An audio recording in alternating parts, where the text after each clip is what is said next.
Hey everybody, it's Joe from Pyrpaw Marketing, and in today's video we're going to be talking with Angie from Hapey Cabin Rentals, which is a cabin rental company out of the Great Smokey Mountains in Tennessee. And we're going to be talking with her about her social media efforts and what she does to have such great engagement, such great following with her folks, her audience online. Lots of great tips and tricks, so I hope you'll stay tuned.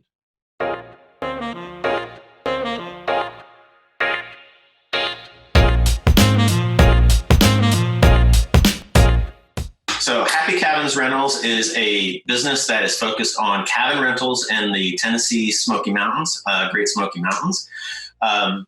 Angie she's the owner and I would say the chief marketing officer of Hapey Cabin Rentals. And I want to thank her for joining me today. And full disclosure, I have stayed at Hapey Cabin Rentals before. And Angie is also my big sis, so I wanted to thank my sis for joining me today. And this is actually our first interview for Pyrpaw Marketing. So I'm going to mention some stuff, in the intro to this interview. I will have talked a little bit about Hapey Cabin Rentals, but I wanted you to kind of give me a little background of when you started and some history and just some overall information. Sure. We've been vacationing, I say we as in our family, yours and mine. I've been vacationing in the Smokies for 46 years. The first time that I ever came here, I was 2 months old. So the memories for me go way back. It's a very special place. It was somewhere that we went to that even though we didn't have a lot of money, it was always a very bright spot, very happy memories. It was happy occasions. So after our family, I started bringing my family, and those adventures in the Smoky Mountains continued, and we decided to purchase our own cabin instead of giving everybody else our money. And it started out honestly just as an idea to help fund our vacation cabin for ourselves, and morphed into an absolute passion. So. And give everybody a little information about where Hapey Cabins, because some people could look at that and think, well, somebody I get everything. Hopey, Hapey. Yeah, but tell us a little bit about the name of your company and where that. Hapey Cabins is an amalgamation of our names. It is Harry, Angie, and our son Peyton. Excellent. And so now you said that you bought your first cabin. Yes. But now, and so when did you buy your first cabin? What year? We bought our first cabin in 2016. 2016. So 4 years now. How many cabins do you have under the Hapey Cabin umbrella? We personally own 2, and we have 3 other folks that have trusted us to take them under our brand and market them. So we have 5 locations total. Yeah. So you manage. So you own 2, but you manage 5 essentially. I manage 5. And you also manage all the marketing for those 5 as well. And so you, do you have any downtime? Do you do reservations all throughout the year, or do you shut down at any particular time? No, it is 24 hours a day, 7 days a week. The phone never stops. If it's after 9 o'clock, they're going to get me the next day. Right. Gotcha. But I get them from 11 o'clock at night to 3 o'clock in the morning. Whenever somebody's on the internet looking, they will send voicemails, they will send emails. So obviously, Pyrpaw Marketing is all about digital marketing, and it's also all about small businesses. So one of the things that I'm interested in knowing is, first of all, in terms of social media, where are you, where can you be found on social media right now? What social media channels do you use? We are Facebook, Instagram, Twitter. I'm on Google. Google My Business? Yeah, Google Business. Mm-hmm. Yeah. And then of those, first, let me ask you, you've got those, so 4? Yeah, Facebook, Instagram, Twitter, and Google My Business. Oh, we're on YouTube. You're on YouTube. Okay. Yeah. So that's 5. And then Are there any other places not related to, let's say, digital marketing or social media channels that you are online? So you're on VRBO, right, as well? We're on VRBO. We do have a paid we pay a service or we pay for marketing on pigeonforge.com. It was the most cost effective that reached the widest market. So we do pay monthly, and that is the only one that we actually pay for. Everything else is organic. And then we are also on visitmysmokies.com, which is a free service that's offered by the city of Sevierville for taxpayers. Gotcha. So if you pay taxes from your cabin lodging, then you're allowed to market on their webpage for no charge. And with the marketing, is that just the listing, or is it, can you add things to it and edit? Yeah, it's just the listing. It's just, a clickable link. It will take you can get to our information through visitmysmokies.com, but it's going to link you directly to our website. Gotcha. And so of the social media that you do use, because I haven't been on, I'm not a huge user personally of Twitter, but I use a lot of Facebook personally and a lot of Instagram. So I've definitely seen you there. Those are our two keys. Those are your two keys. So yeah. Of those two, which one would you say is kind of like your most active in terms of like the engagement between your audience, like when you chat with them or they inquire about stuff, and where you get kind of your most leads for reservations? I would say that honestly, Facebook and Instagram really are kind of neck and neck. Are they? As far as interaction and the page views, that kind of thing. Yeah. We get leads from both. Yeah. We really do. When you get your leads, do you get direct messages from that, or do the folks get funneled from your social media interaction? Do they go to your website and then contact you? They have a tendency to contact me on Instagram or on Facebook to ask initial questions. Mm-hmm. All of our booking is through VRBO. So, I will have to direct them to our webpage. Gotcha. I don't direct them directly to VRBO. I direct them to our webpage so that they can see all of our locations. Yeah, perfect. And that was because one of the things that I talk with my clients about is that, I personally, with Pyrpaw, I kind of advocate for your website being your hub, like where you send everybody, where you can get all of the most detail possible, because obviously your social media is going to have great detail, but there's going to be, stuff that kind of goes by the wayside because you're constantly updating it. But if you really need to answer questions, I say just always send them to your website. If you've got a secondary thing, a shop or something like that, they can get to it otherwise. But that's really where you want to funnel everybody. And I like to do that too, because that's where I get my main metrics from. When I'm looking at, that's where I can really see who's generating what. Is it coming from Instagram? Is it coming from Facebook? Yeah, that's awesome. I like to send them to the webpage. Perfect. Yeah. And because some of those things, some of the analytics for social media, they're good, but they're a little bit difficult to kind of, navigate and sort of decipher what the hell that means. Yeah. So for those two accounts, so you bought your first place in 2016. How long have you operated those two accounts? Since before we actually purchased. Oh, really? We had, we were in the market and started looking for our first cabin in January. And I would say that I probably started posting and we knew we were going to buy. Yeah.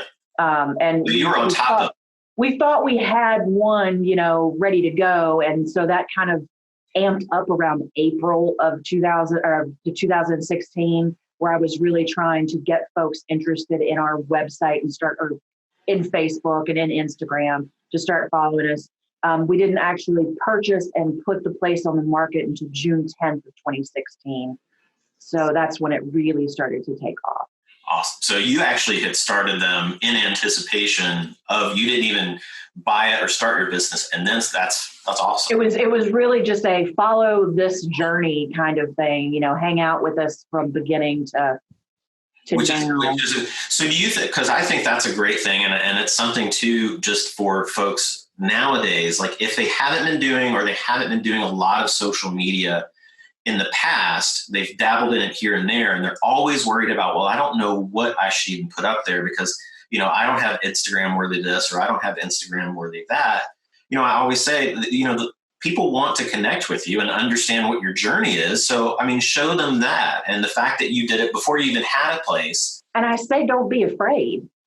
Yeah. You got to fill it out, because I, literally learned how to use Instagram by a book called Instagram for Dummies. That's awesome. So, that was in my marketing research. That was in my reading, and I'm not ashamed to say it. If you go back and look at 2016 on Instagram, it's kind of scary compared to now. That's the other thing that I say to everybody else is, like, you have to start somewhere. Mm-hmm. And, there's going to be a year down the road where you're going to be like, oh, and you see one of those things that pops up and says, your post from a year ago or 2 years ago, and you can't believe it, but it seems so natural to you the way that you do things now. Now, yeah. Right. So with that being said, you started out with, Instagram for Dummies and before you even had a thing, and you were learning as you went. Mm-hmm. So let's talk a little bit. So Facebook and Instagram, Facebook, how many followers or likes, or what's your audience like on Facebook? On Facebook, we have right around 4,500, a few more. Yeah. Instagram we're creeping up. It's 9,300 right now. So you're almost hitting that 10K mark. Almost hitting that. Oh, I'm so excited about that.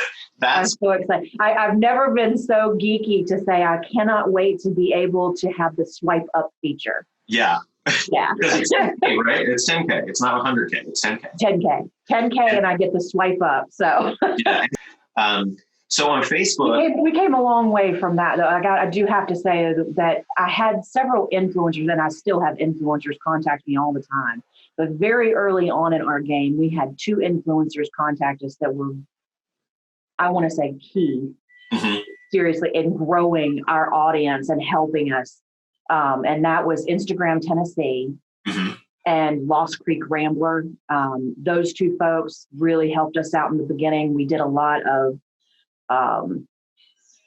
giveaways and like marketing promos together, and those folks really helped us build from that. Was it something that zero? Yeah. So was it something that, first of all, you bring up influencers, which a lot of businesses are going to wonder whether or not they should be involved with an influencer, and then also trying to figure out, depending upon their business, do I even have an influencer that I can work with? Right. With those 2 influencers, obviously the Instagram Tennessee is all about Tennessee, which is all about Tennessee. And then Lost Creek Rambler, I actually happen to know about them. They're a photographer, right? Yes. So, and they take amazing photos all over Tennessee. Yeah. Brandon Phillips, he's from Sparta, Tennessee. Just a great all around guy. And he does, photography, and he's done some work for us. We would trade off. Sometimes he'd come hang out and stay at one of the cabins, and he would, promote our website and just push us out there a little bit to some of his followers. Yeah. And so that was my next question, because the next question that everybody's going to have in terms of using an influencer is it going to break the bank for me? Is it going to cost me a ton of money? So the question that I would have for you is, using those 2, what was the, you mentioned collaboration. You mentioned that he stayed at your place, one of your places or a couple of your places, and that was kind of a trade-off. Did you have to pay for anything, or did you just do kind of a trade? We did trade. Yeah, so, we literally did a trade. There was no money involved, other than me being able to take the stay as a write-off. Right. You could take that as a write-off for advertising.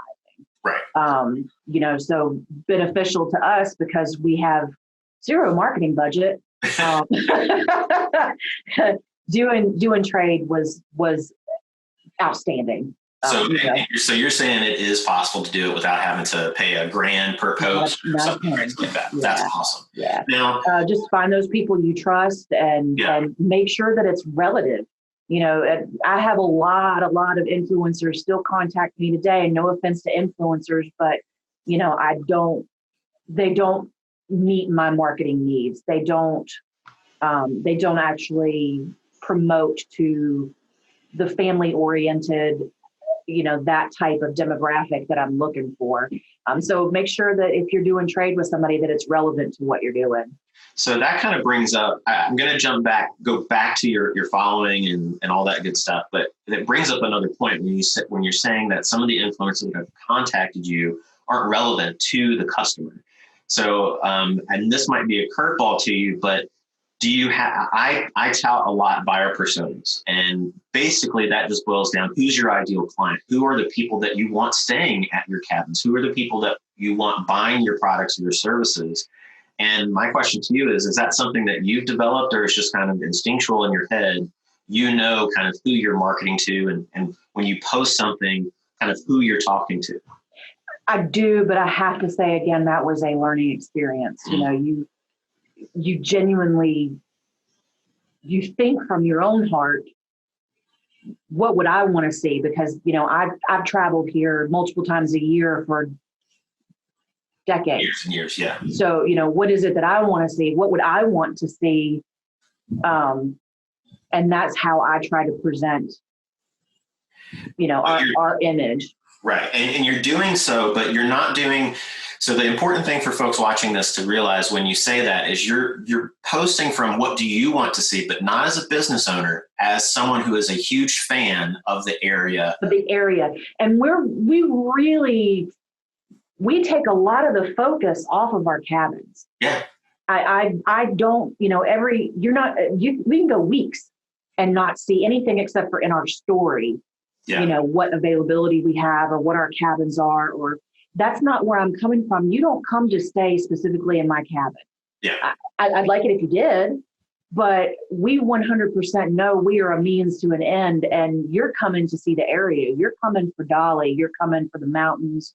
You're coming for the food, for the bluegrass, for, you know, for all of that. It's not necessarily us that you're coming to see. So that's what I spend my time focusing on, is sharing my love of the Smokies and what brought us here, so that it will bring other people here. And it's a perfect answer. It's a wonderful answer, but it's for somebody watching this, and you'll hear me say it over time, is when you are using the digital space, when you're marketing to people in the digital space, it's not so much, at least from Pyrpaw's standpoint, and obviously from Angie's standpoint, it's not about the final sale. Obviously, when you're online, people are online to find answers to things, to find a solution, to see what's going on, or, you know, discover something new. And if you're there providing that value where it's not about you, it's not about yourself, it's about what the folks are looking for, the next adventure they're trying to find in terms of Angie's cabins, you're there providing that for them, and you're able to stand out from those folks. And then they'll eventually find their way to you because you're so knowledgeable about the area and the activities. They're going to say, well, that's awesome. Where could I stay? Even if they haven't noticed that you have rentals. And then they're going to say, exactly. So that's fantastic. And it's a great thing for folks that are watching that to really pay a lot of attention to in terms of what your digital marketing initiatives and efforts are. So going back to Facebook and Instagram, we'll get a little bit nerdy and technical. Do you have a general idea of, for Facebook, like what your engagement rate is? Like, you know, what percentage you kind of get back from the audience that you have? I can tell you that on Facebook, not so much. Instagram, I probably follow those metrics a little bit more. And, you know, I know that we have about somewhere between 250 to 500 folks visit our page per day. That's fantastic. And then I would honestly say, as far as clicking on each individual, and I would say probably 100 or so actually click on the links to visit their different cabins. Gotcha.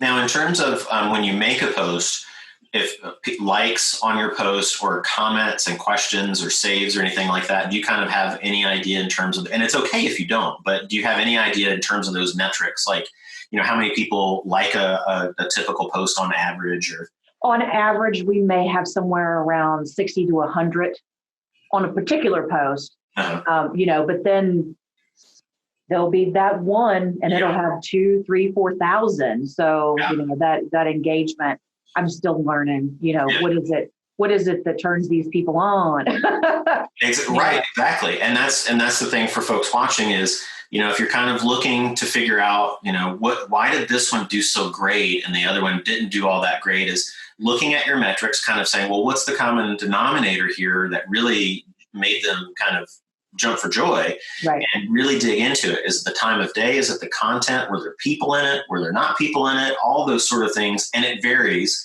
depending on. Honestly, again, it's relatability. That's kind of what I'm starting to find is how much do they relate to a particular post. Every time we post a tunnel picture, when you were a kid, you'd go through the tunnel and your dad would lay on the horn. Yeah. And I still do it too, but it's so relatable. So, you can think the day before you have a beautiful sunset picture or a beautiful mountain picture and you only get like 60 or 70 clicks. But day 2, you post a picture of the tunnel and ask somebody if they honk in the tunnel. And there's 2,000 people that are, yeah. And that's, again, it's just another important thing is that it doesn't discount the beautiful sunset photo of the Smokies. It doesn't discount that because there are people who are really, because you'll have people that see it and just in their head, they're like, gosh, that's beautiful. And they might like it, but they might just love it, but you'll stay top of mind because Hapey Cabin Rentals is the one who posted it. But then there's something that really like Halloween, you're laying out the candy that you got. And there's people it's the nostalgia, things like that could be really what's, drawing them in. Yeah. But I will tell you that I've been on the Hapey Cabin site before for folks that are watching it, and she's being a little bit modest and saying it's 60 to 100, but it's up past 100 on average, at 150, 200, 250.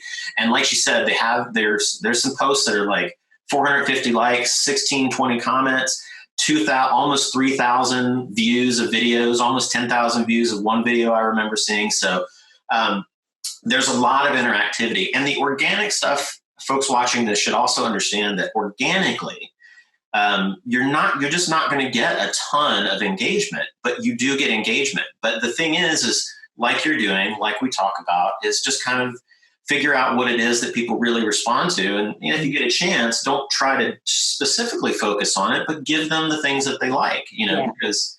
And I am not a photographer. I have these pictures are coming from my iPhone. So I think that is also relatable. Yes. So just being the average Joe that takes pictures and posts them, it says right on there that the photos are mine unless otherwise credited. Mm-hmm.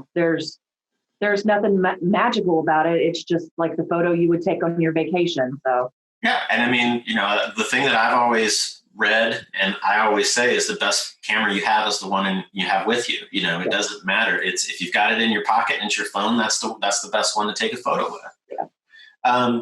So in terms of, we kind of talked about your engagement and the content that works best for you. And we've talked about organic, and I focus a lot on organic marketing, but you did mention that with one of the folks you do pay. Which one is it that pigeonforge.com. Okay. And you feel like you get pretty good, you do. Oh yes, absolutely. Okay. It's worth what we pay. Excellent. Yeah. Good. And so have you ever tried any paid media for any of your social media channels? Have you ever dabbled in that at all? Okay. And so what is your hesitation, or why have you, it's not even a hesitation because you might just say, we don't need it. I don't need it. You don't need it. I really don't. It's funny. I took on my very first management cabin, mainly to pay for the advertising. Uh-huh. I just figured if I could boost our 2 cabins and then have a third by doing some paid advertising, I would give it a shot and see how it works out for us. And I thought to myself, well, if I can take on 1 cabin, then my commission will pay for the advertising for the month. And that's kind of what I did. And, now I'm at 5 cabins and 2 of our cabins don't have any availability left for the remainder of the year. And I'm not going to complain about that. Right. And so things are working pretty good. Yeah. And that's fantastic. And it really just boils down to, for the folk, I'm not preaching to you. I'm preaching to the people who might be watching that. It really just boils down to what your situation is. If you feel like you need to take a chance and try it out, then great, do it. But be very careful. And that, it might be talking to somebody like me. It might be reading a book, which is not a big deal. It might be getting on Google and putting something in there just to find a little bit more information about before you start throwing money at it. Try the organic first. Yes, absolutely. It's really an investment of time. That's our best. I mean, that is our best.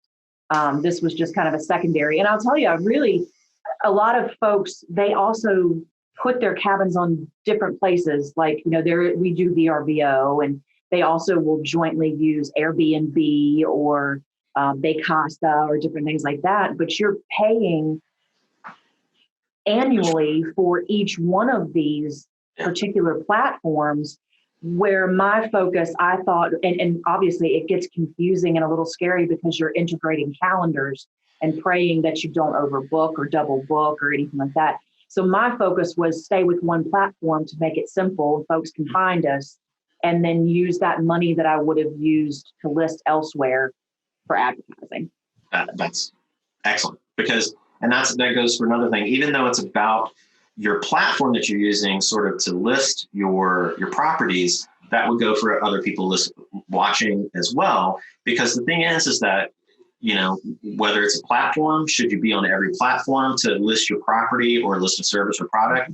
Should you be on every social media channel?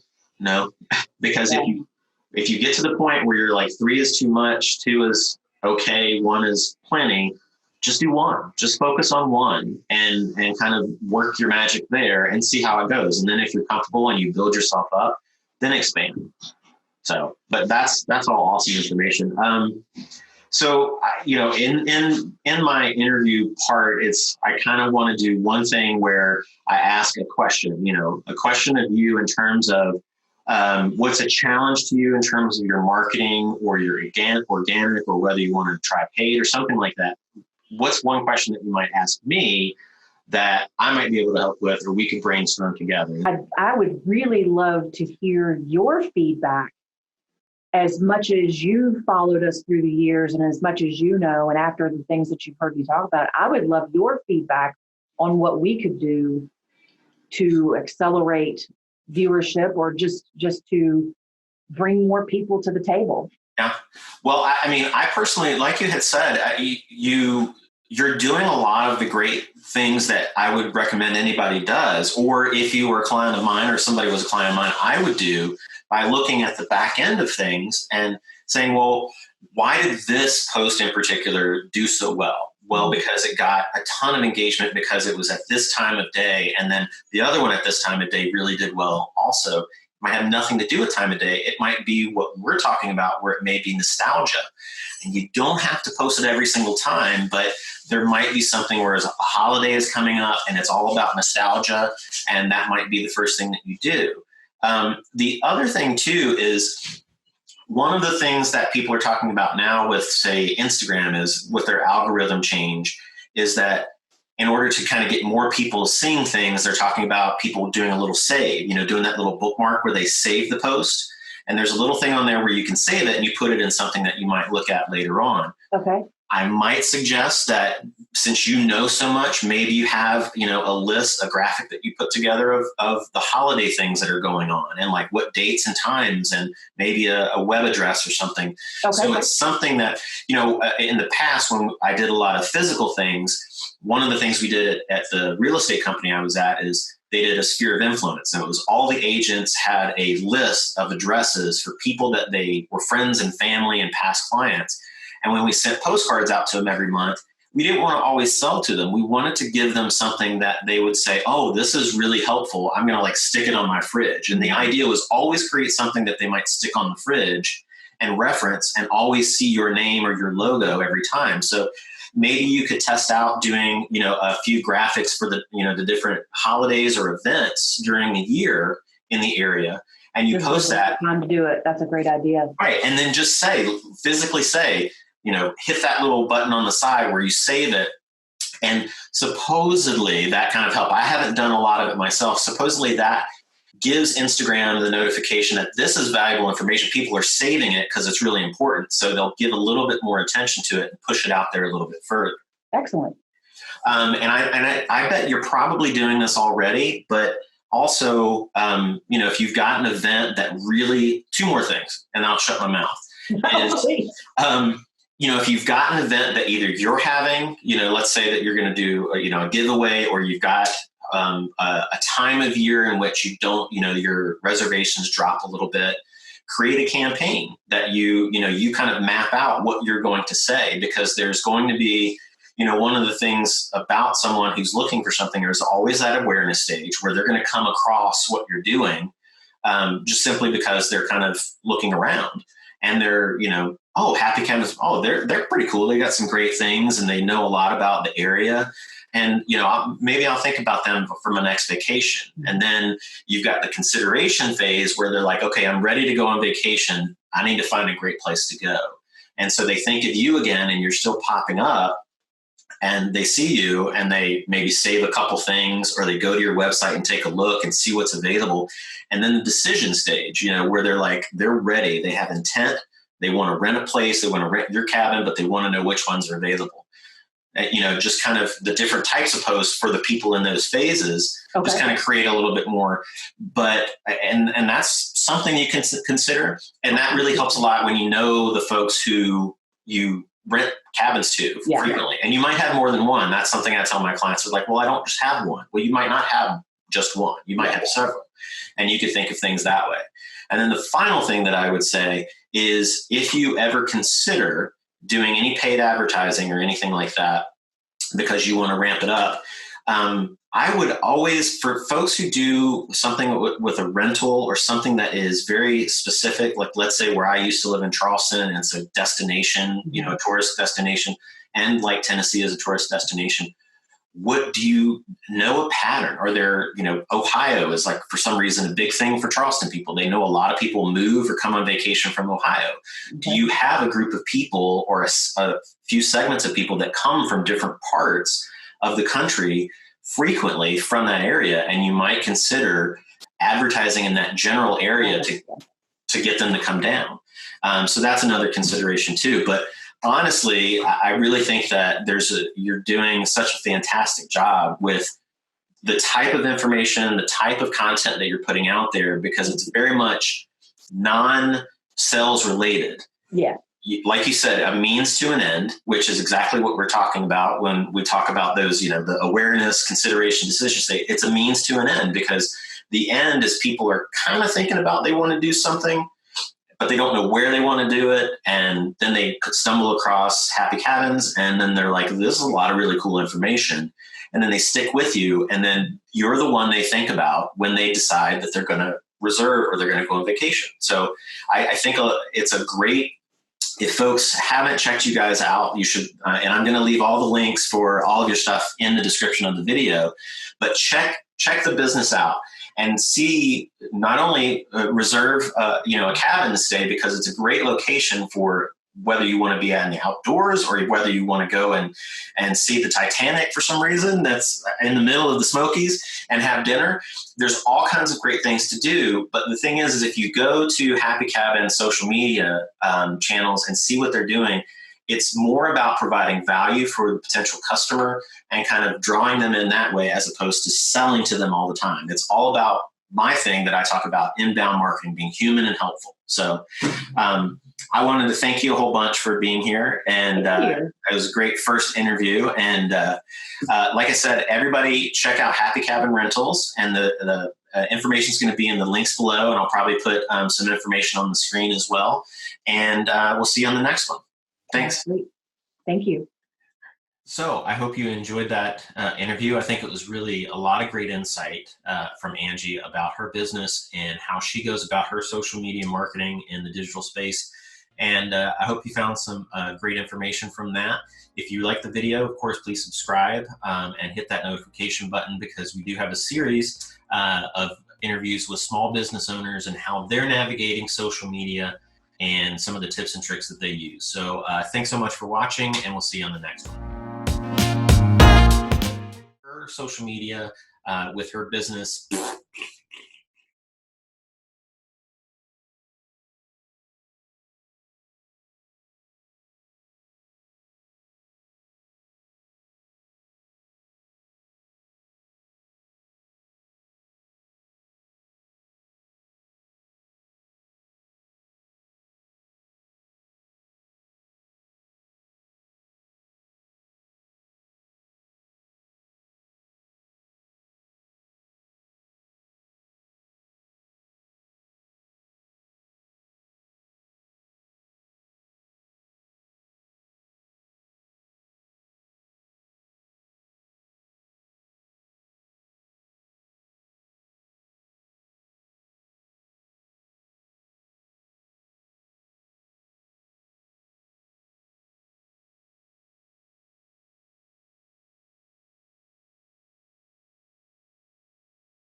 with her business